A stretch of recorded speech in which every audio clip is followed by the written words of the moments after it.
Nation is in court fighting for its life. And then, like a plot twist written by HBO, leaked emails drop where their own employees calling fans so stupid while bragging about robbing them blind. I mean, how do you do this? Who does this? And the PR at this time? Stay tuned for more.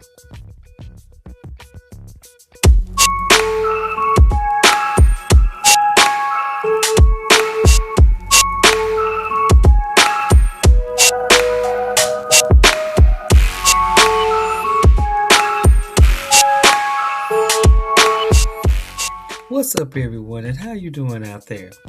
So, the U.S. Department of Justice and a whole squad of states have been dragging Live Nation into federal court, accusing them of running an illegal monopoly with Ticketmaster, the Beyonce of ticket fees, but without the talent. Regulators said that Live Nation uses its power over venues, artists, and ticketing to choke out competition and jack up prices. And the trial? Oh, it's messy. The feds settled mid-trial, but the state said, no ma'am, we're not done, and kept pushing forward. Use their size to shut out competitors and drive up ticket prices. Live Nation denies the charges. The Justice Department alleges Live Nation and its subsidiary Ticketmaster use unlawful anti-competitive conduct to maintain control of the live entertainment and ticketing markets. The government says Ticketmaster controls around 70% of major concert ticket sales. Why does that level of market share matter for consumers? We're looking at how much of the market do you dominate, and then what do you do with it? Do you try and box out competitors in a way that harms consumers? Prosecutors also argue some venues risk losing tours if they don't use Ticketmaster, and that some artists have felt pressure to work with Live Nation promoters to play at its major amphitheaters. Live Nation says it's not a monopoly and calls the government's case barely a molehill. In a statement, the company says there is more competition than ever, and that Ticketmaster's market share has declined since 2010. We spoke with Ticketmaster last summer about pricing. Ultimately, the event organizer is going to decide all pricing.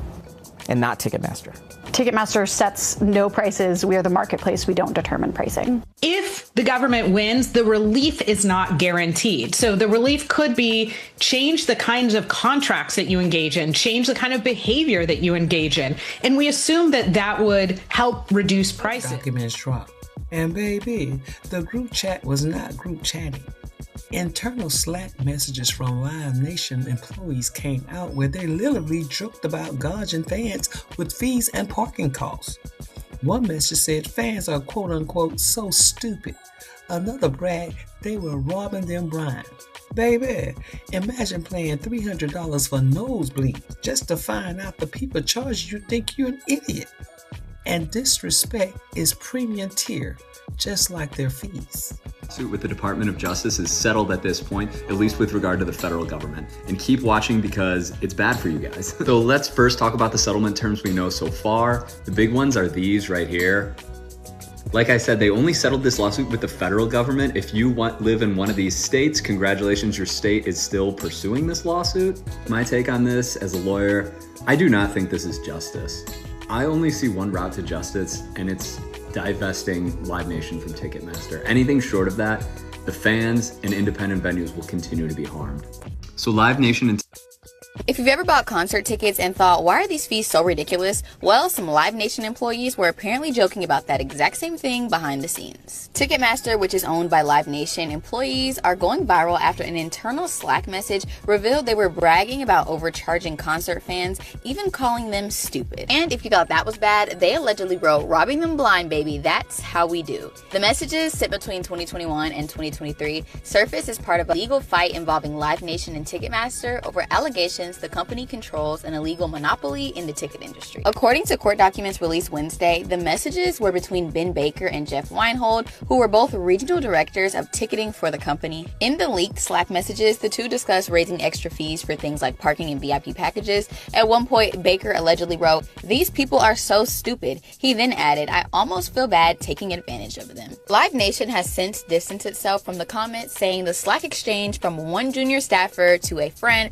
absolutely doesn't reflect our values or how we operate. But for fans who already feel like these ticket prices are out of control, seeing employees literally joke about robbing them blind probably isn't helping the company's case. So what do you think? Just two employees joking around, or proof of how these ticket fees really work behind the scenes? If you've ever bought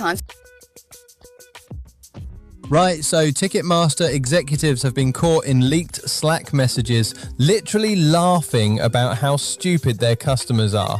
One wrote, and I quote, "These people are so stupid, I almost feel bad taking advantage of them." Almost. That's touching. Another bragged they were robbing them blind, baby, whilst charging 50 quid to park on grass. Grass. They've invented premium grass. And here's the kicker. After all this came out in court, the American government's punishment was essentially letting them keep their monopoly. They didn't even have to break up. Just pay a fine that probably equals about 3 Taylor Swift pre-sale crashes. So, next time you're paying £70 in service fees for a PDF that goes straight to your phone, just remember, somewhere in an office, a man called Jeff is calling you stupid and charging $60 for closer grass. Whatever that is. Right, so Ticketmaster...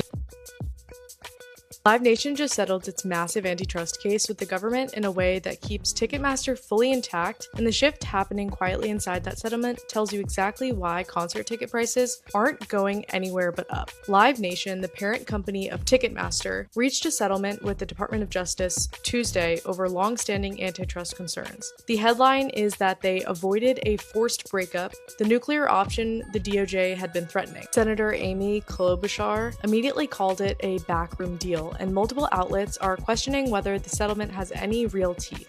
If you go to concerts, buy tickets, or work in the music industry, this matters directly. Ticketmaster controls roughly 70% of ticketing for major venues in the US. Without a breakup, there's no structural reason for fees to come down, for independent ticketing platforms to get a fair shot, or for artists to have real leverage over where their fans buy tickets. The settlement preserves the system that's been squeezing you for 2 decades. Here's the trend that runs underneath this settlement and that nobody in the mainstream coverage is naming yet.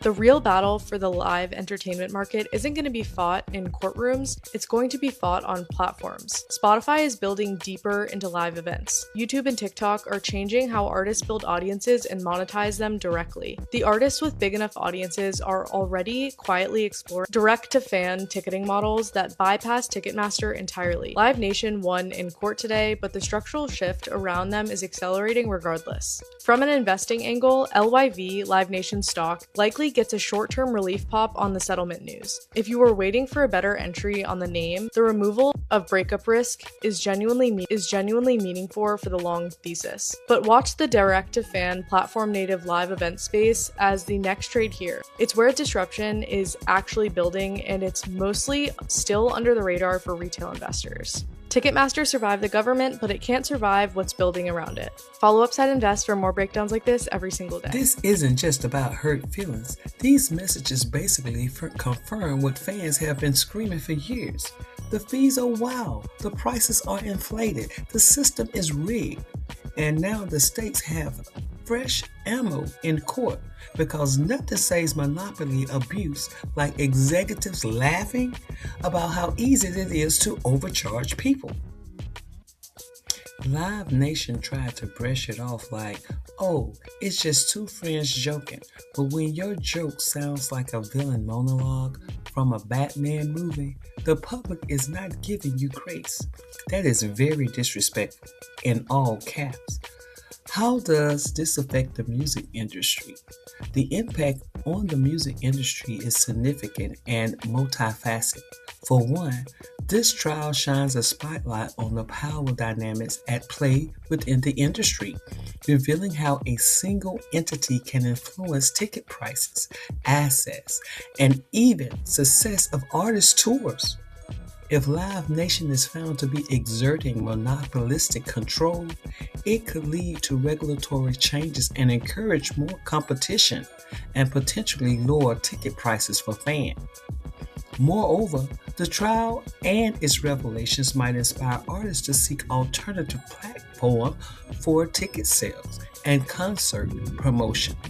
Fostering innovation and diversifying the landscape, smaller venues and independent promoters could gain more opportunities to thrive if Live Nation's grip is loosened, potentially leading to a richer and more varied live music scene.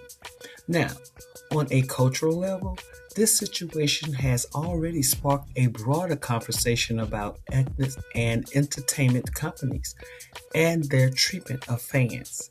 It serves as a reminder of the importance of transparency and fairness in business practices, urging the industry to reevaluate how it values and respects its audience.